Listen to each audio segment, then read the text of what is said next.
आपला आवाज कोकण 24 तास। फेब्रुवारी मार्च महिन्यामध्ये घेण्यात आलेल्या 10वीच्या परीक्षेचा निकाल जाहीर करण्यात आला असून यंदाही कोकण विभागीय मंडळाने राज्यात प्रथम क्रमांक मिळवला असल्याची माहिती विभागीय सचिव पुनीता गुरव यांनी दिली आहे। नमस्ते, मी पुनीता गणपती गुरव, विभागीय सचिव माध्यमिक आणि उच्च माध्यमिक कोकण विभागीय मंडळ रत्नागिरी येथून बोलत आहे। आज इयत्ता 10वीचा महाराष्ट्र राज्य माध्यमिक आणि उच्च माध्यमिक शिक्षण मंडळाचा निकाल दुपारी 1 वाजता जाहीर झालेला आहे। तर त्याच्या अनुषंगाने आपल्या कोकण विभागीय मंडळाचा चालू वर्षीचा निकाल हा 97.62% लागलेला आहे आणि यासाठी आपल्या कोकण विभागीय मंडळामध्ये एकूण 2 जिल्हे आहेत, रत्नागिरी आणि सिंधुदुर्ग। दोन्ही जिल्ह्यात मिळून एकूण 640 विद्यालये आहेत आणि एकूण 114 परीक्षा केंद्र आहेत।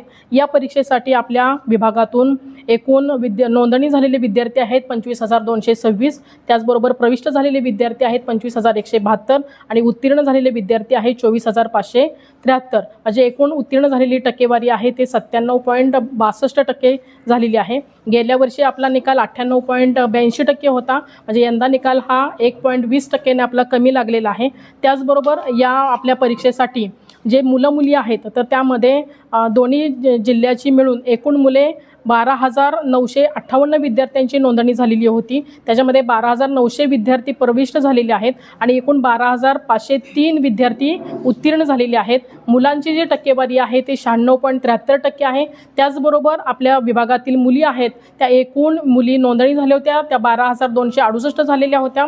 प्रविष्ट झालेल्या मुली आहेत 12,247 आणि उत्तीर्ण झालेल्या मुली आहेत 12,070। म्हणजे एकूण मुलींची जी टक्केवारी आहे ती 98.55 आहे। म्हणजे मुलींचा हा चढता आलेख यंदाही आहे, म्हणजे 1.82% जास्त आपल्या मुली उत्तीर्ण झालेल्या आहेत। त्याचबरोबर आपल्याकडे CCTV आहे ते रत्नागिरी जिल्ह्यामध्ये म्हणजे 114 केंद्र आहेत। 114 केंद्रामध्ये आपल्याकडं CCTVची सर्व म्हणजे व्यवस्था झालेली आहे। त्याचबरोबर परीक्षा केंद्रावरती आपल्या एकही गैरमार्ग झालेला नाही। दोन्ही जिल्ह्यात मिळून एकही गैरमार्ग झालेला नाही, ही पण अतिशय आनंदाची आणि चांगली बाब आहे। त्याचबरोबर हे जे आता जे निकाल लागलेला आहे त्या निकालाच्या अनुषंगानं जर आपल्याला गुणपडताळणी करायची आहे तर शासनाची जी वेबसाईट आहे त्या शासनाच्या वेबसाईटवरती आपल्याला 9/5/2026 ते 23/5/2026 या दरम्यान आपल्याला ऑनलाईन पद्धतीनं त्याच्यामध्ये आपल्याला नोंदणी करता येईल। त्याचबरोबर उत्तरपत्रिकेचं जर पुनर्मूल्यांकन करायचं असेल तर जी फोटोकॉपी आहे ती तुम्हाला फोटोकॉपी तुमच्या ताब्यात मिळाल्यानंतर 5 दिवसाच्या आतमध्ये तुम्ही त्याचे पुनर्मूल्यांकनासाठी आपल्याला विनंती अर्ज द्यायचा आहे।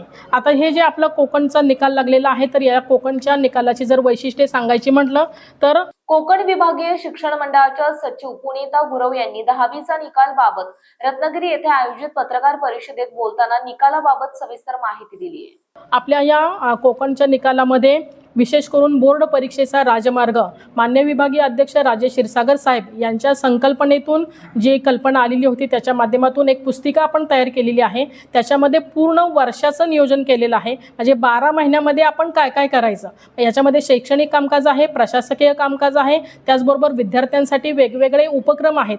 त्यामुळे पहिल्यापासूनच आपल्याला कुठल्या महिन्यात काय करायचं याचं नियोजन असल्यामुळं विद्यार्थ्यांना त्यांच्यावरती कुठलीही भीती न राहता, ताण न घेता सहजपणाने आपण कसे परीक्षेला सामोरे जाऊ शकतो या आणि विद्यार्थ्यांमध्ये कसा आत्मविश्वास निर्माण होऊ शकतो यासाठी ही पुस्तिका अतिशय चांगल्या पद्धतीनं आपल्याला उपयोगी पडलेली आहे।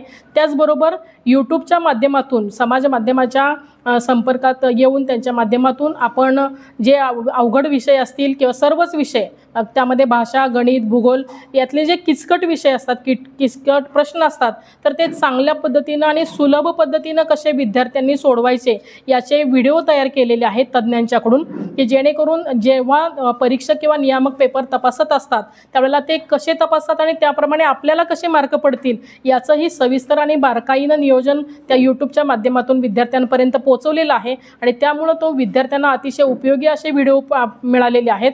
आणि त्याचबरोबर विद्यार्थ्यांना आहार, विश्रांती आणि शिक्षण याचाही व्हिडिओ प्रसारमाध्यमातून विद्यार्थ्यांपर्यंत आणि पालकांपर्यंत पोहोचलेला आहे, जेणेकरून केवळ अभ्यासिके अभ्यास न करता त्याच्यासाठी जे पूरक आहे की आपण आहार कोणता घेतला पाहिजे, कधी घेतला पाहिजे आणि कसा घेतला पाहिजे आहे, विश्रांती किती घेतली पाहिजे आहे, त्याचबरोबर मोबाईलचाही वापर आपण कसा आणि किती केला पाहिजे आहे, याचं सविस्तर मार्गदर्शन विद्यार्थ्यांना पहिल्यापासून केल्यामुळं विद्यार्थ्यांनी त्याचं अवलोकन केले, अंमलबजावणी केलेली आहे. आणि त्यामुळेच मी म्हणेन की कोकण विभागाचा आपला जो हा चढता आलेख आहे ते हा सगळ्याचा परिपाक आहे. त्यामुळे सर्व विद्यार्थ्यांचं, त्याचबरोबर पालकांचं, शिक्षकांचं, मुख्याध्यापकांचं आणि ह्या परीक्षेच्या कामामध्ये सहभागी असणाऱ्या सर्व घटकांचं मी पुन्हा एकदा अभिनंदन करते.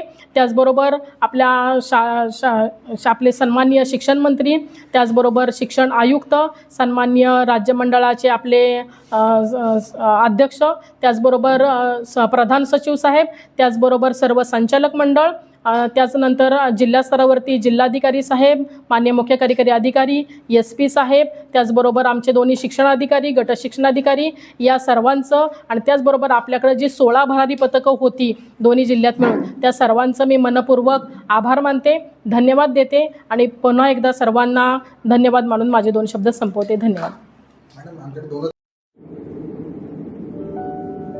समंदर की गोद में पला है तू,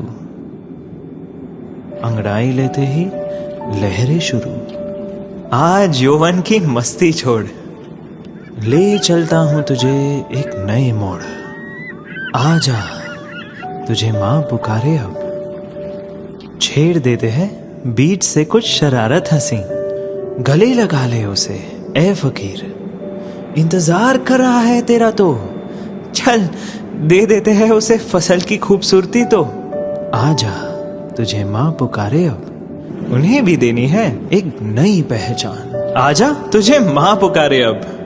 फिनोलेक्स पाइप्स पहुंचाए पानी को अपनी माँ के पास. महाराष्ट्रातील तसेच कोकणातील महत्त्वाच्या बातम्या पाहण्यासाठी कोकण 24 तास न्यूज चॅनलला YouTube वर सबस्क्राईब करा आणि बेल आयकॉन प्रेस करा.